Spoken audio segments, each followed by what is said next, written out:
Hey, how you doing today, everybody? We're here today doing a pretty special video, in my opinion. This video is about Lincoln Colburn's little cabinet fantasy. You know what I'm talking about? Yeah, we're going to debunk that. We're debunking it big. Okay, so stick around, check it out. I went and I got a cabinet that is approximately like the cabinet that was in Stephen Avery's bedroom. Obviously it wasn't exactly like it. It had some doors on it. It had some wheels on it. I removed the doors and removed the wheels, but it's essentially the same shape. It's got a high cross shelf like Stephen's cabinet does. And it has a back that can peel off. You can peel it back. You can peel the back of it away, just like Stephen's cabinet. So,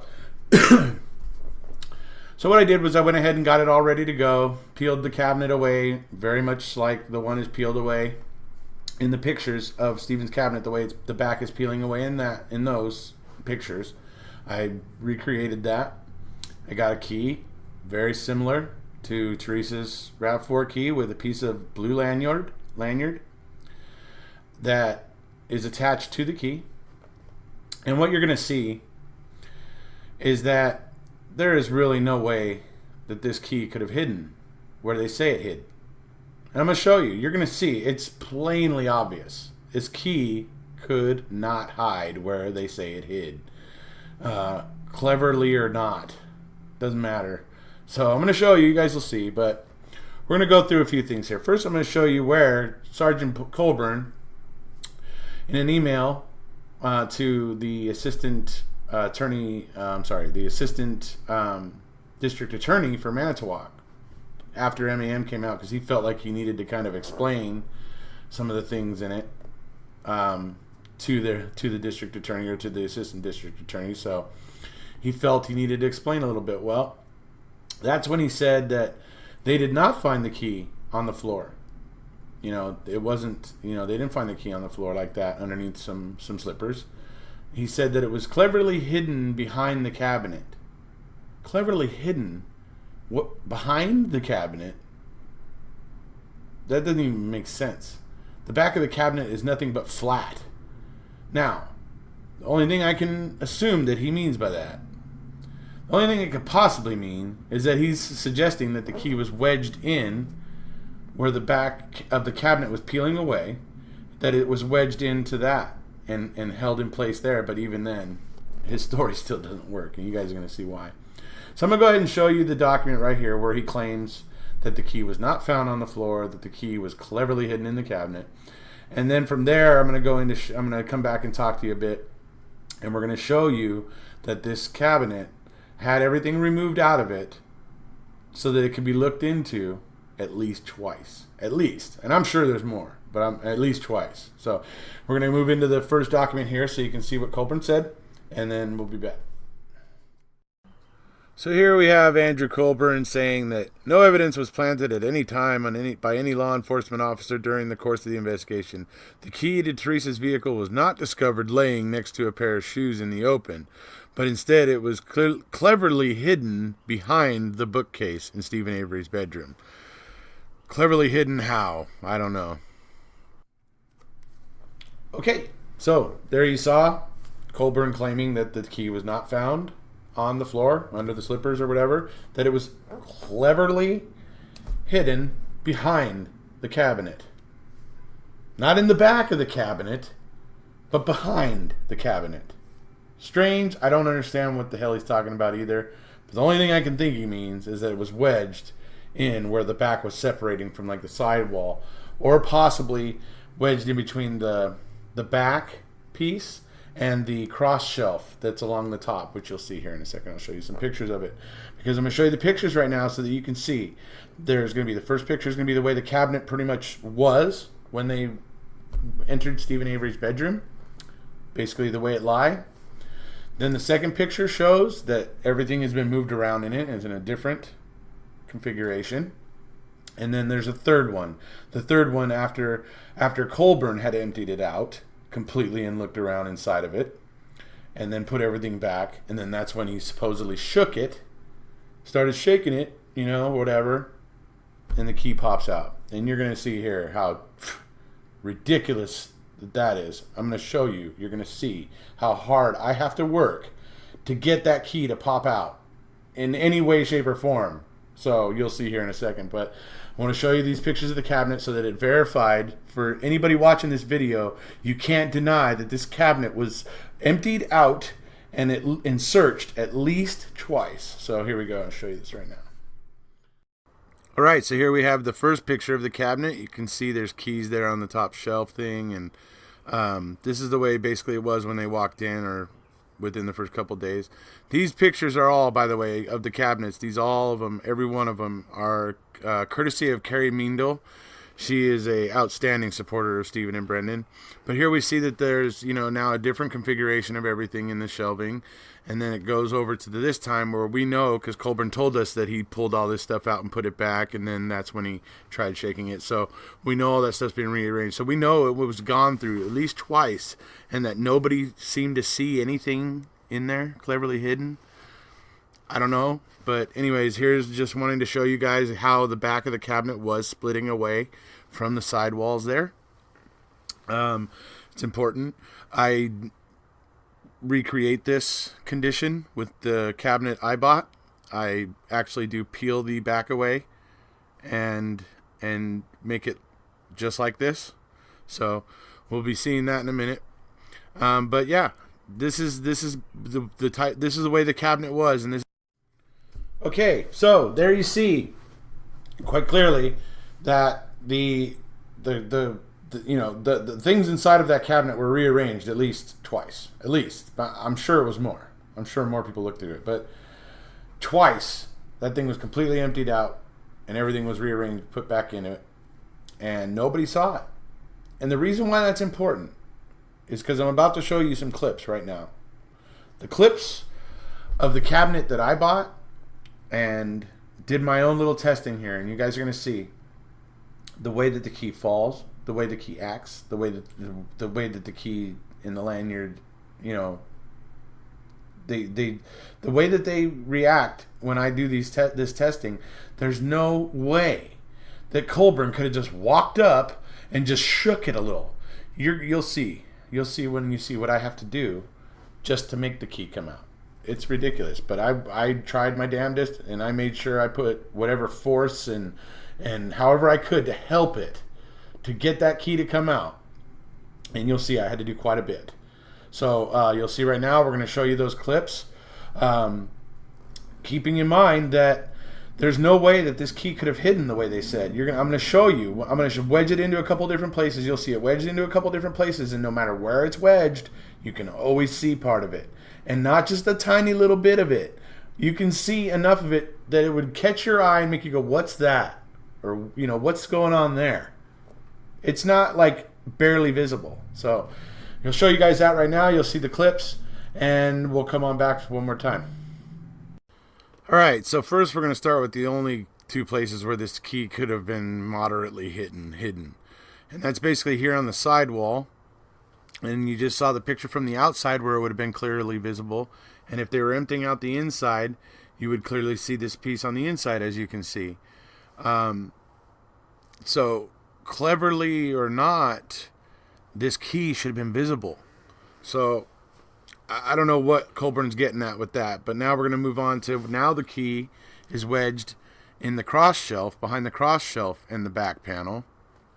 And like I said, you still see something there.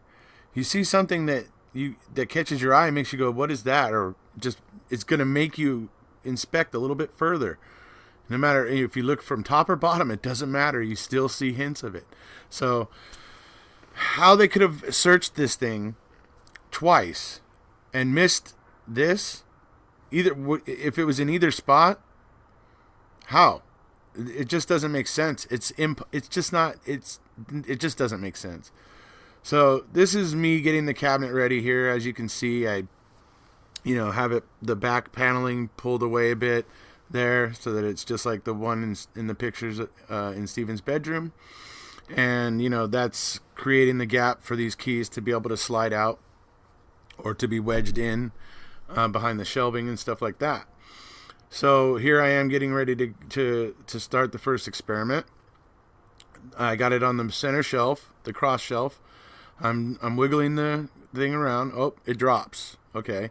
Now what I'm doing is I'm wedging a little screw in there to keep the opening open a little further, so that there's a bit more of an opening for the key to slide out through, because I'm trying to give it every chance, every opportunity to be able to slide out of there and kind of do like what Colburn said it did.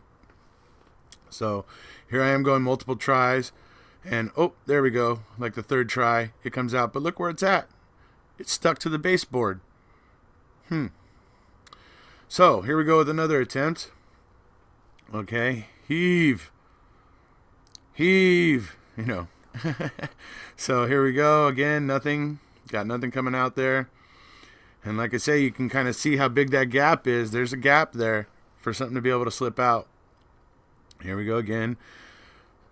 And there it goes. And look at where the key is. It's pretty much stuck to the baseboard. So, you know, that's 2 times it came out stuck to the baseboard. But here we go again for a third try. Like I said, notice that gap is there. The gap is open. There's room for that key to slip out. But sorry, got a little tired there. Been throwing this cabin around for a while. But anyways, there we go. We're doing it again and again. And this time, all we got was basically the lanyard hanging out. So I'm going to zoom in on it here for you, so you can kind of see that the lanyard's just hanging out of the bottom of it there. And the key is still inside. So now we move on to the key is wedged in the sidewall, and it falls out. And it falls, in that case, on top of the baseboard. In this case, it falls inside of the cabinet. And then again we go, and this time the key falls again inside of the cabinet. So then we move on to the next one, and this time the key does actually fall outside of the cabinet. But the problem is that, like I said, if the key was there in that sidewall, it would have been highly visible from the outside and from the inside. All right. So there you have it. You see clearly that key does not want to come out of that cabinet easily. In fact, you see that when the key was stuck in the cross shelf, the upper shelf, you know, the cross piece that goes, you know, across this way. When it was stuck there, I had to try very hard to, first of all, just to get it to drop. Just to get it to drop down to the bottom of the cabinet. That was very difficult. It took 3 or 4 tries of me almost slamming the cabinet on the ground. Almost pretty much slamming it on the ground. I mean, I was, you know, I had to lift it up and kind of let it down a couple different times before that key finally dropped out of there.